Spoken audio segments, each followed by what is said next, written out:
에스겔 35장 앞선 내용에서는 이제 세일산으로 표현된 에돔의 심판에 대한 말씀을 나눴습니다. 그리고 오늘 에스겔 36장 이제 이 본문에서는 이스라엘 산으로 묘사된 이스라엘 백성에 대한 말씀입니다. 이스라엘 백성은 하나님의 백성으로 바르게 살지 못하고 또한 우상을 숭배함으로 그 땅을 더럽혔기에 하나님께서 이스라엘 백성을 심판하셔서 각국에 흩으셨습니다. 19절과 20절 말씀을 함께 보시겠습니다.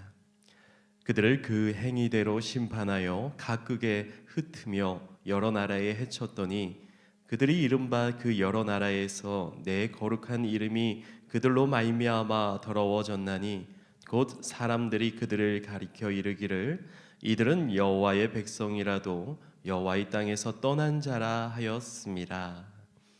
흩어진 이스라엘 백성들을 보면서 이방 백성들은 하나님의 이름을 모욕했습니다.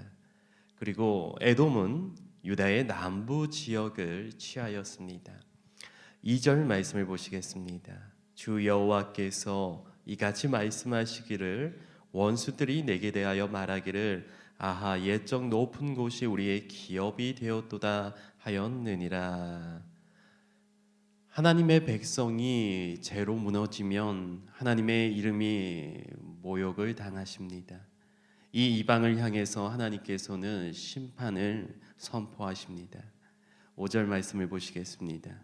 주 여호와께서 이같이 말씀하시기를 내가 진실로 내 맹렬한 질투로 남아있는 이방인과 에돔 온 땅을 쳐서 말하였노니 이는 그들이 심히 즐거워하는 마음과 멸시하는 심령으로 내 땅을 빼앗아 노력하여 자기 소유를 삼았음이라.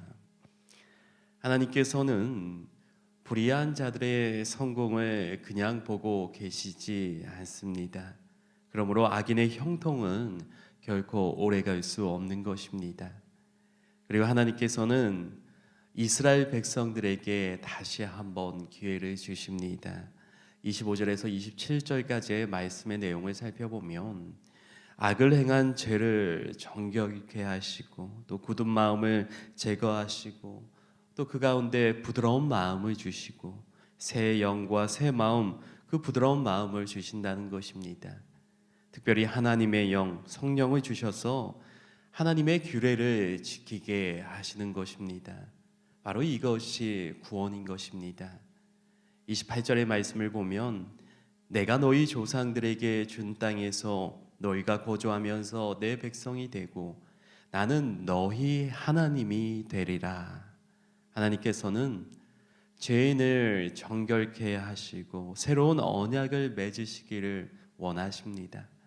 다시 한번 하나님을 왕으로 모시고 살도록 기회를 주시는 것이죠. 이러한 회복은 오직 하나님의 은혜인 것입니다. 그러므로 우리는 스스로 정결하다고 결코 교만해서는 안 되는 것입니다. 우리가 구원을 받았지만 우리가 가져야 할 마음에 대해서 오늘 본문 31절과 32절에서 잘 이야기해 주고 있습니다. 31절과 32절 말씀을 보시겠습니다. 그때 너희가 너희 악한 길과 너희 좋지 못한 행위를 기억하고 너희 모든 죄악과 가증한 일로 말미암아 스스로 믿게 보리라. 주 여호와의 말씀이니라. 내가 이렇게 행함은 너희를 위함이 아닌 줄을 너희가 알리라. 이스라엘 족속아 너희 행위로 말미암아 부끄러워하고 한탄할지어다. 내가 죄인입니다. 우리는 늘 겸손한 마음을 가져야 합니다. 하나님께서 우리에게 주시는 마음, 우리를 통해 원하시는 것은 그렇게 겸손한 마음으로 하나님께 나아가는 것입니다. 자격 없는 우리에게 은혜를 주신 그 하나님께 감사할 수 있기를 바랍니다. 또한 오늘 하루 하나님이 주신 그 사랑의 풍성함을 누릴 수 있기를 바랍니다. 그렇게 거룩한 삶을 사는 주의 자녀 되시기를 바랍니다. 특별히 주일입니다. 이 주일날 하나님께 예배 드릴 수 있음에 감사드리며 더 풍성한 하나님이 주시는 은혜를 누릴 수 있기를 간절히 소망합니다. 오늘 주신 말씀을 기억하시면서 함께 기도하시겠습니다.